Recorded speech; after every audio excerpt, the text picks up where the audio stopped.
So as Ajahn Ñāṇiko has said a few times, just to welcome everybody here today. It's a great opportunity to come together as a community, and our especially after seems like years and years of pandemic. So that's being able to come together and be with each other, see each other, interact with each other. It's a special occasion for that, and of course the catalyst for that today is the offering of a Buddha image, as well as coinciding with the commemoration of Ajahn Chah. Yesterday was his birthday, June 17th. Of course, it was a long time ago. He was born in 1918, so which is kind of interesting for me anyway, to think of. Because I knew him and lived with him, and you sort of think, well, that was a long time ago, which doesn't say much for me. So that,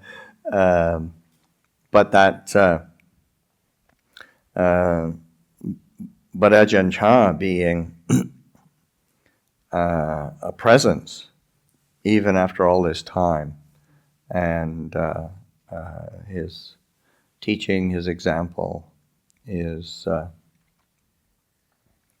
cherished and has an impact on all of us, and of course, in the sense of if one, and I saw it happen many times where people would kind of gush over Ajahn Chah, and then, but he would always direct people back to the Buddha. So that's if you're thinking of taking example, if you're thinking of looking for guidance, if you're looking for refuge, that's the Buddha. Of course, then Buddha, Dhamma, and Sangha together, but the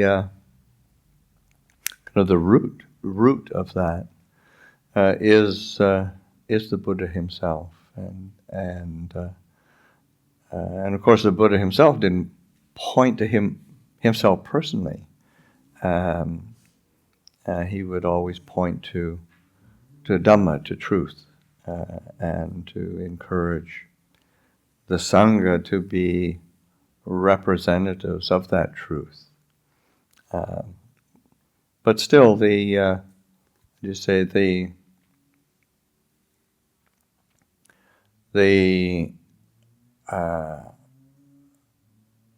offering of a Buddha image today is an opportunity to recollect the Buddha, and this particular Buddha image. We weren't really looking for a Buddha image,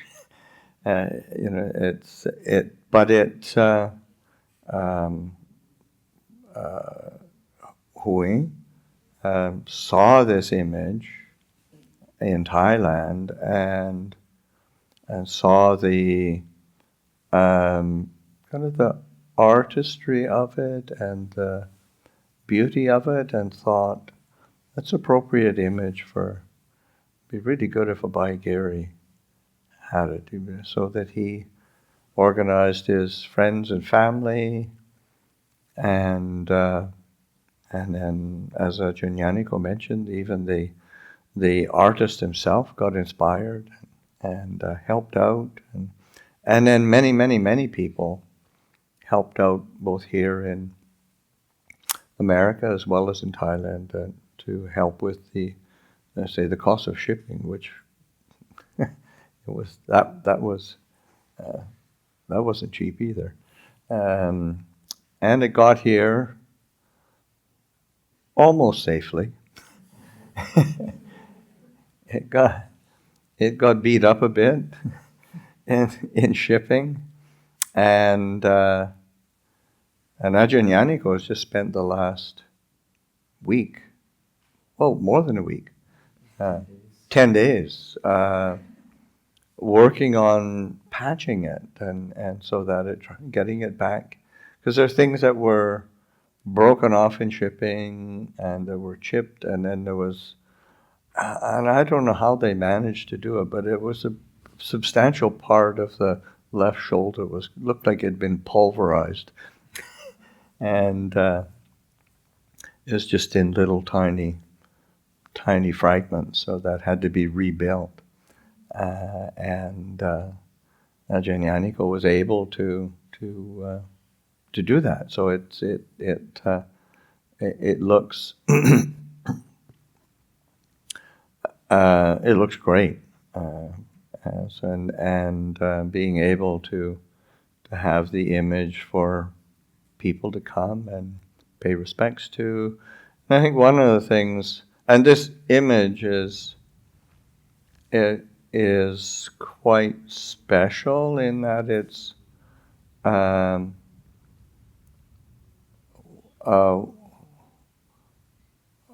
in Thai tradition, Thai belief, because it's what it is a Buddha image with all sorts of royal accoutrements on, which is not really typical. But the belief is this is how the devas see the Buddha as the king of Dhamma, and it has a very beautiful. Certainly for myself, I say as a Westerner, and before seeing images with, why is the Buddha all decked out like that? But it's a when you think back on it, there's a very beautiful imagery and meaning behind it. That people seeing the Buddha as a Dharma king, Dhamma king, a monarch, because he was of the royal caste and say warrior caste, and was a ruler in northern India. Could have been, but he gave it up to seek truth, and through renunciation, through relinquishment, through practice, through training, then he was able to see the Dhamma, realize the Dhamma, and that sense of relinquishment is it's a theme that comes through the whole of the Buddha's teachings. That we, in order to be really peaceful, we have to relinquish our kind of attachments, desires, our complications, and those are, most people cherish their complications. So it's just something that we do, and to have to set aside or give up our identity of who we think we are, think we should be, who we might be, those are all, it's a bit scary. Or to have to do without things that we find very, gives us security, comfort, ease. Those are things that are generally in the human condition are quite, it's a real challenge. But the Buddha is saying, no, it's actually, there's a simplicity that eludes us, and the opportunity to live simply and to live with integrity is really fulfilling. It's a source of peace. It's a source of real happiness and well-being. And so the image of the Buddha kind of exemplifies that. And this image in particular really does exemplify and kind of an inner peace, inner beauty, inner well-being, inner happiness that when one creates a Buddha image, that's hopefully what one is trying to do. I remember one time when Ajahn Chah, or when Ajahn Sumedho was living in England, Ajahn Chah had told him, don't come back for 5 years. So when he first took him to England, sort of left him there and said, don't come back for 5 years. And it was really difficult because Ajahn Sumedho was on his own in a foreign country with monks that were trained with him, but still, it was and they all missed Thailand. They all missed the forest, but anyway, after 5 years, Ajahn Sumedho came back for his first visit to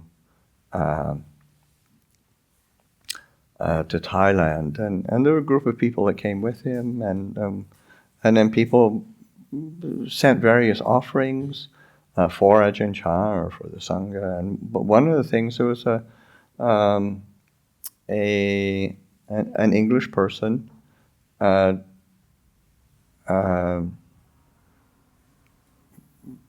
was a bit of an artist, and so wanted to make a Buddha image for Ajahn Sumedho to give as a gift to Ajahn Chah. And so that he made it, and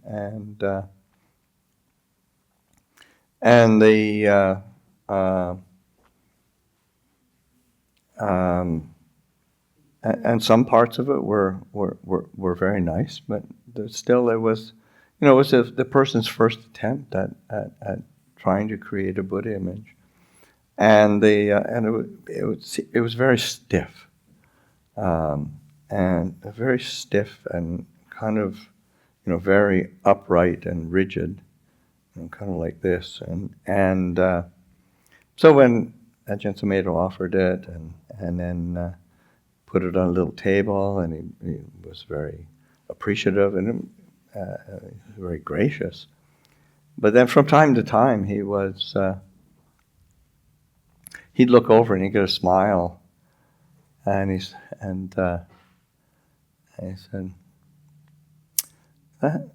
"That's really a Farang Buddha." Like Farang as a Westerner. That's really a Farang Buddha, isn't it? He's really tense. He's in Thai. He's Kriyat. So and that's and that's. But say like this image, you feel, no, that's not an uptight Buddha. That's a Buddha who's really at ease and at peace with himself and radiating radiating goodness. And there was another time, Wat Nana Chat, we built a small uposatha hall, a ordination hall, a ceremony hall, and at first I didn't really have a clear idea of having a Buddha image at all. I really wanted to have a Bodhi tree, which I did. But then one of the Anagarikas, Pakal, he was an artist, and he really wanted to make a Buddha image, maybe about 3 foot tall, and he really wanted to use the earth that was local, and so he got clay from the area, and he went and talked with a little kind of a factory nearby, and as he was making it turned out quite lovely. But as he was first making it, he was, say, as a Western artist, there was kind of a bit too much realism, is it? Because, the Buddha's an idealized figure. And so that, like his arms and his shoulders, I said, no, a Buddha's arms and his hands would not be like that. That looks more like a hockey player, it's not quite how a Buddha would look. So it's this. Because there's just a kind of an elegance to the form, and of course nobody really knows what the Buddha looked like, but still, as a spiritual figure, as an ideal of the human, the possibility of within the human realm. The Buddha is representing all that is good or is peaceful, is true, is beautiful in the human condition. So that say an image like this new image that we have it represents that. One can look at that, and it really is a feeling of there's a sense of uplift, and it's uplifting. Chun chai, hen Buddha loop ka chun chai. So like seeing that, it's just one is it's uplifted. It's bright. It brightens the heart to see a beautiful image. And that, but also one of the when they initially we asked a couple different monks to give the name to the Buddha, and finally Luang Por Liam said, "Get Ajahn Pasanno to do it." So it came back to me to come up with a name. And I played around with a few names, and I had an idea of that sense of the Buddha being this kind of wonderful source of refuge, so that and I don't know any Pali, although I know a lot of words because I chant or I read, but I don't know the language really. So then I came up with these ideas, and then various people helped out to kind of fine-tune, so that we came up with the Buddha Bayagiri Siri Saranankara, which is that sense of the Buddha of creating this wondrous refuge in Bayagiri. So it's a but that sense of making the refuge, word saranang kara is to make. So that making of refuge is like in the same way, like one of the problems of human existence in the Pali, say if you coming back to like the Pali language, is in Pali ahankara mankara mananusai. So it's ahang is like I, matmang is mine. But it's ahankara, the I making and the mind making. We don't. That sense of I has to be made. It has to be created. It doesn't exist on its own. We make it up, and then believe it, and then we suffer over it. So how weird is that? So if we're going to make something, why don't saranankara? Why don't we make a refuge? And so it just seems like a much more fruitful way to spend our time and our effort and our energy. So that to be redirecting our attention to that creating of refuge in Buddha, Dhamma, and Sangha.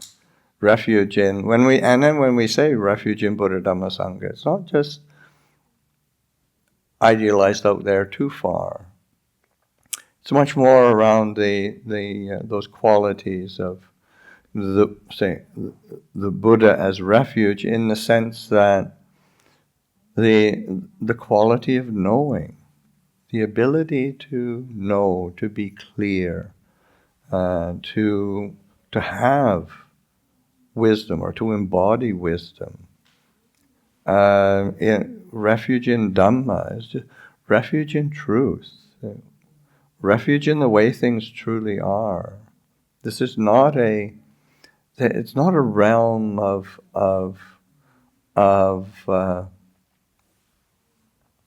so that is, say, devoid of truth and beauty.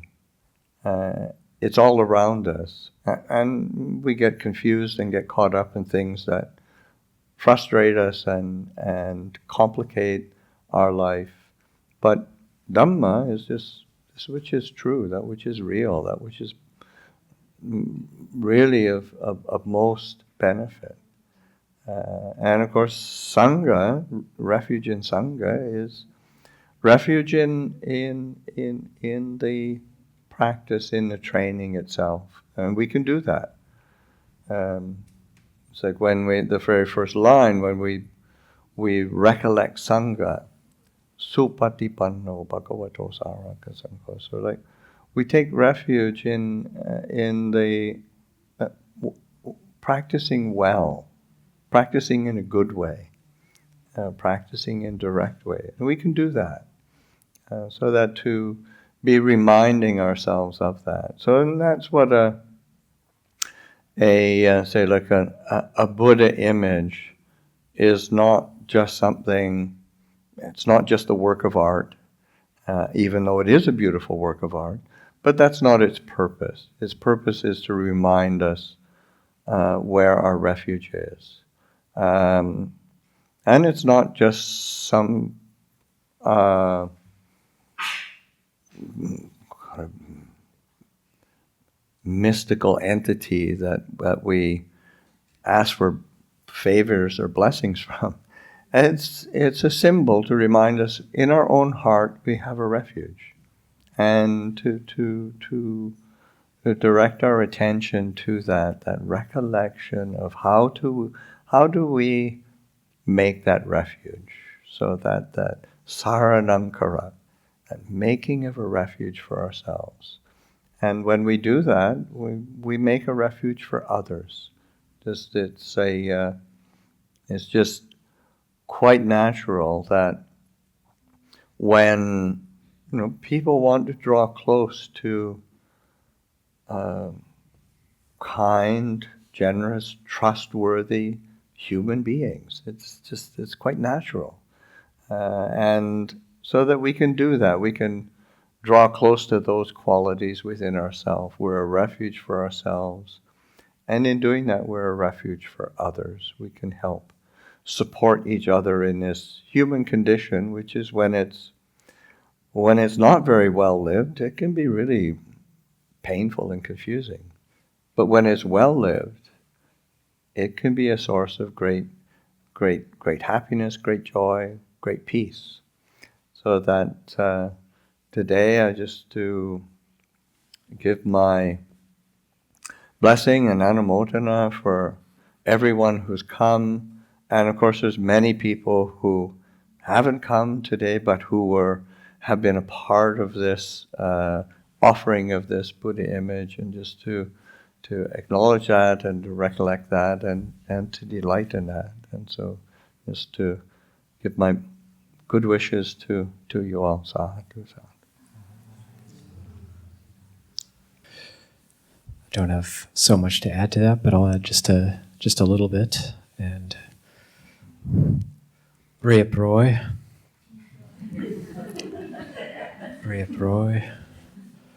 and Kogat.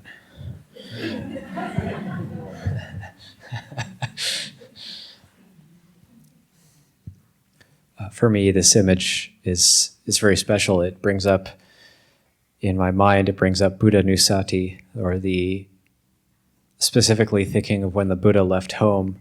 And this is probably one of the most powerful experiences I had when visiting the holy sites in India, was actually getting to go to Kapilavatthu, where the Buddha apparently grew up he was a young man and grew up. And this is just across the border of India, and it's in Nepal. And they had been doing some excavations there. There was even Western archaeologists there. And apparently in 2014, they just discovered that this really truly was Kapilavatthu. And they had dug down various layers. And you have to dig down about 10 feet to get to the time of the Buddha, apparently, in this area. And so, of course, where the Buddha grew up, it's the palace that he grew up in is about 3 acres. And then there's a wall around this area, and it's very old, large trees now. And the bricks, normally when we think of these holy sites, we see bricks, like brick ruins, but the bricks are actually Mauryan dynasty. Those are about 2nd century AD. So actually, in the time of the Buddha, they did not build with brick. They built with teak pillars, teak wood, and adobe, like earth, in between the pillars. And they had large teak forests, and in fact, Sakyen, one of the meanings is teak, and like my sak is sakya, my sak is teak in Thai. And so the Sakyans were known as steadfast and firm and stable people. And so that's the Sakyan tree is the teak tree. And so they had large teak forests, they built with teak. But anyway, it's a bit of a digression. These archaeologists were very excited because they had discovered, the way they had discovered this was Kapilavatthu, is that apparently just like now, the lumber back then had a stamp on it denoting where it came from, where it was manufactured. And they had found these fossilized imprints of where these big teak posts were.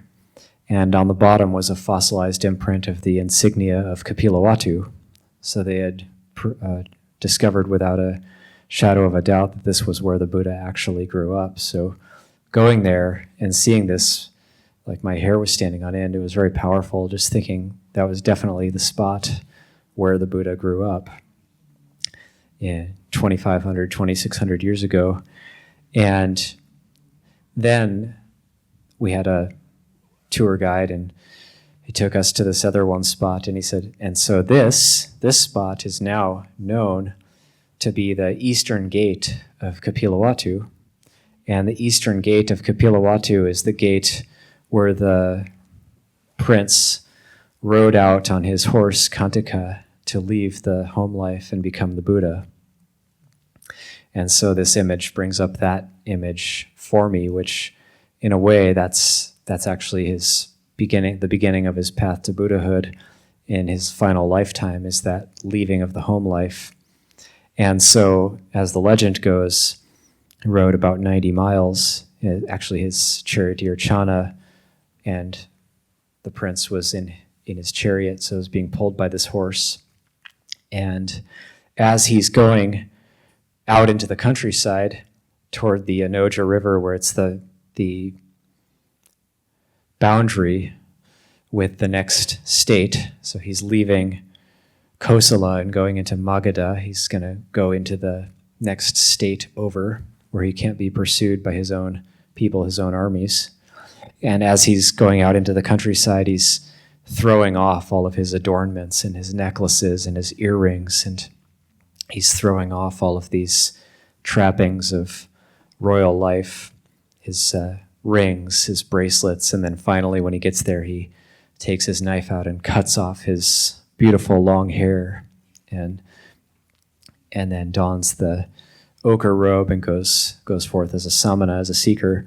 And so, of course, my heart sank when this Buddha came, this green Buddha came, and it was damaged. The left flame on the shoulder was damaged. The Buddha's body wasn't damaged at all, but one of these adornments was damaged. So my mind naturally is trying to put a positive spin on it somehow. And so I thought, well, it's kind of like the Buddha is coming here to a forest monastery, so he's throwing off all of his adornments and relinquishing these heavy trappings. Then we try to readorn him, of course, but he's throwing off all of his adornments. And so that was my interpretation of the teaching that was given to us by it being broken when it arrived at Luang Por Pasanno. His teaching was no cracks, no Buddhism. That's the Luang Por Chah teaching when he was building his Uposatha hall, and then finally it was finished.